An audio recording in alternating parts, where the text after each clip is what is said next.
Well, what's a Hebrew to do when you dress like a farmer, got a face for radio, and you sound like a cat scratching glass? You make a video about romance. Ah, there you go. Well, it's kind of like Evel Knievel. If you want to know what not to do, that's who you talk to. And so, in the romantic kind of way, I knows what not to do. So, I thought I'd give a little shout out to the area of romance relationships before you get married. And this is still applicable to even some stuff after you get married. But this is in a nutshell. Before you're married and you meet somebody, what it is, and just my opinion, you go slow and get to know the person. Now, I don't think the people are made up of three separate parts: spirit, soul, and body. But just for the sake of the video, I'm going to dice people up that way.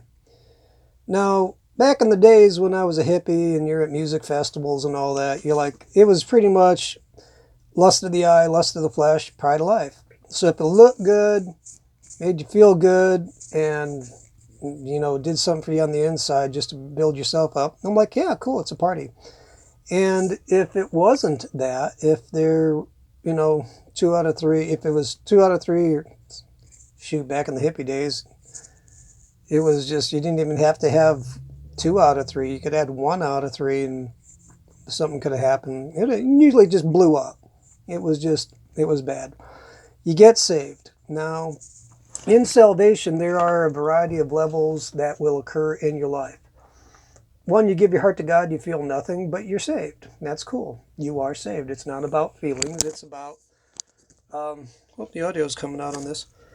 It's not about feelings. It's about faith in Jesus, and that once you give your heart to Him, you're in the club. And that's cool. Then you move on in your relationship with God, and I'd suggest you get baptized, Acts 2:38. And what happens is that you walk into a spiritual relationship with Jesus. As much as in the New Age world, shaman, Buddhists, and drug taking stuff, you would have supernatural stuff occurring. And it was fun until I found out the end of that trip was like a cheese on some mousetrap. So not so much fun at the end, but here we are. Here I am, 20 years into this game with Jesus, and there's a profound spiritual encounter I get to have with Him. Now, what I've done wrong, Evel Knievel wise, is that I got involved with the wrong girls, and I'm not going to blame them. I'm going to blame me. In my maturity, or lack thereof, if it wasn't spirit, or if it was just a 2 out of 3 or 1 out of 3, I tried to make it work, and it blew up my heart. Seeing if you like somebody, that's easy. That's just the eyes. You can figure that one out. And then getting to know someone on the soulish realms, likes, dislikes, inclinations, senses of humor. It's kind of like where the morals and ethics and manifest, what makes you laugh, what makes you upset, how do you respond in stress, how do you respond in joy. That's the soulish part. Now, what drives this train, this is what the operating procedure and all this is, your spirit.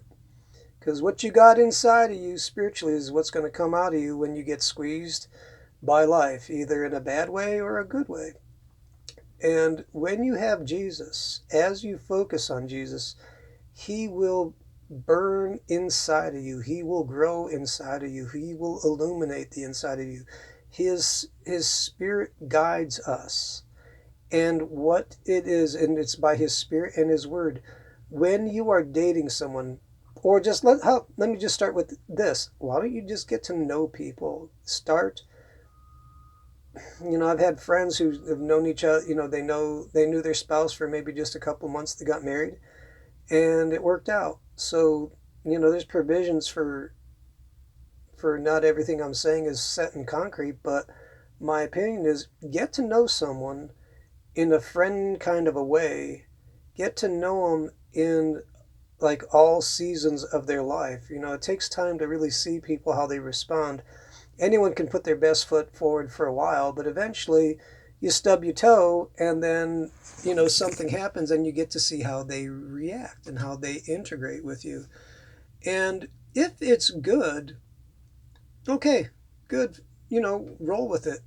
Let it develop like a tree. Some things, weeds grow fast and they also die fast. Trees take longer to grow, but yet they last longer as well. And specifically for new Christians, this isn't all right, but it's when I got involved with some girls, it got very romantic and very intense because I allowed the spiritual component of my life to integrate into the romantic part. And I ignored some of the warning signs and I ran myself off the rails. And so I'm giving you warnings of what I didn't do. Like, I went fast. I mean, like, oh, we should just, after a couple months, I should move around where you're at and get married. And then, and I'm glad God did because I was asking him, like, is she the right one? And it was like, no. Eventually I looked back on it, I'm like, yeah, he was talking to me the whole time. And by his word, seeing the actions and the interactions, it wasn't good. And by his spirit, I was getting convicted. Um, but hey, there's no shame in my game. And I'm like, guess what? I haven't done life perfectly. And it's cost me dearly in time, in relationship with him. But it's coming back and it's good. And so when I do meet someone, I plan on heeding what I haven't done before, which is all right, get to know them, get to understand them. If it's good, great, move on. If it's not, run away. Um, Samson and Delilah. Delilah tried to get to know Samson and know his secret of his strength, though he knew uh, if someone knew it, they could abuse him, and that, God was not so much telling him to keep it secret, but she tried overtly to harm him, to subdue him. If you have people in your life romantically like that, run away. Jezebel.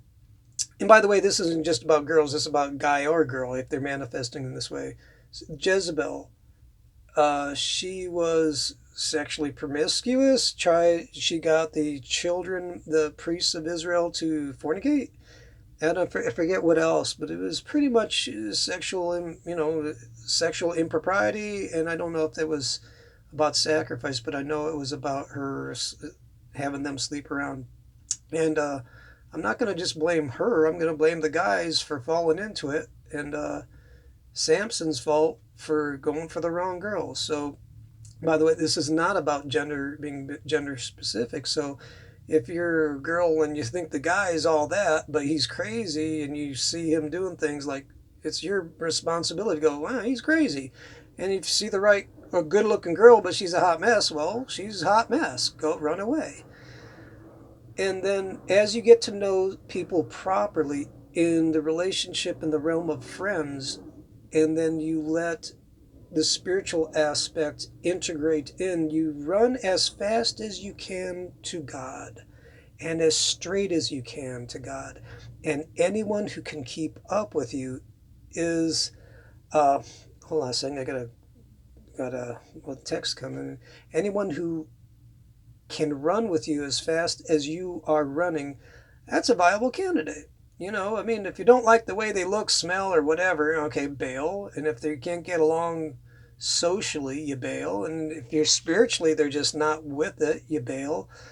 Not that you can't be friends, but I'm talking about something in romantic relationships, towards marriage. And also, it's like a prize fight. No hitting below the belt, or the referee's going to call you out. Ha ha. You got to have a sense of humor now. But aside from that, when all three line up and this is the cool thing, and when it's mutually beneficial to you both to be around each other, when you're bringing each other to good works, when you're bringing each other into faith, and there's an enjoyment of company. I'm like, dude, all right, we might have a winner here. And then you just roll with it. And so take your time, like, and if you got a winner, good for you. There's nothing wrong with wanting it all. I mean, God provides, and it's not just a 2 out of 3 with Jesus. It's like 3 out of 3, because that's what he does. It's not for us to find him. This is my opinion. It's not for us to find him. It's for him to bring us together. So, not that there's nothing wrong with looking, but really, in my opinion, is at the end game, from what I'm seeing in the Bible, when it's preordained by God, it's for him to get this show on the road and make it happen. So there's some participation in it, but I'm also going to kind of take the pressure off us and not put the pressure on him, but I'm like, that's what our Father does. And I can go biblically in that Old Testament where God brought Eve to Adam after he formed Eve from the rib of Adam. And then the patriarch Abraham, Isaac, I believe, one of the patriarchs, I don't have a Bible in front of me. I didn't know where I was going to go here, but I think it was Abraham was for Isaac, and Abraham wanted a wife for Isaac, and Abraham sent his servant to go find Isaac's wife to be. And the servant goes, listen, God, if I found favor in your eyes, but when I get to this town, you have the girl that you've got for my master's son to water my camel, and not only mine, but all of them. And then I think it was Rachel that came out. Anyhow, if I got it wrong, don't sue me. It's free anyhow. But you can find this in the Old Testament, and I believe it is for Isaac. So my point is, it did happen. They did get together. She did come out and water his camels, and then he took her back and she became his wife. And now we live in a time of grace where it's not prearranged marriages, and that's okay. So you're allowed to go by love and go by the quality of the person and find the quality of person, and let that your walk with God protect it. Don't invest so heavily in them before a serious relationship, so that if it ends, you get destroyed. Because when you come into an emotional bond with someone, and it's good to have those, if it ends, you don't want that emotional upheaval to uproot your walk with God, because it can numb your heart and or just make it really hurt, and you don't want that shut down part of your heart because you're getting of a romance to interfere with your walk with God. And if you are suffering from that, get back to your love with God and let him heal you, and he will. So that's the single guy talking about romance. So old farmer looking dude talking about Jesus and romance. Because I tell you what though, Jesus is romantic. Like, it's not just like, well, I'm saved. It's like, no, it's all about love. And it's not just a love that is, like, I love an ethereal object, God, and I have this great love. And because of the overflow of love, I will now love you just because I'm loving him, and you just happen to be in the way of it. It's like, no, we get to engage with other people and invest our hearts in them, because when it's good, we get a return on our investment. We get to see that love take root and help grow someone else up even closer to God, and then we benefit from that as well. So them's my thoughts on love and romance and Jesus and all that. So if you got any comments or insights, post them down below. Remember to like that Jesus button, like Jesus, and subscribe to him, because this video is subject to self-destruct in less than 30 seconds. Good day. Bye.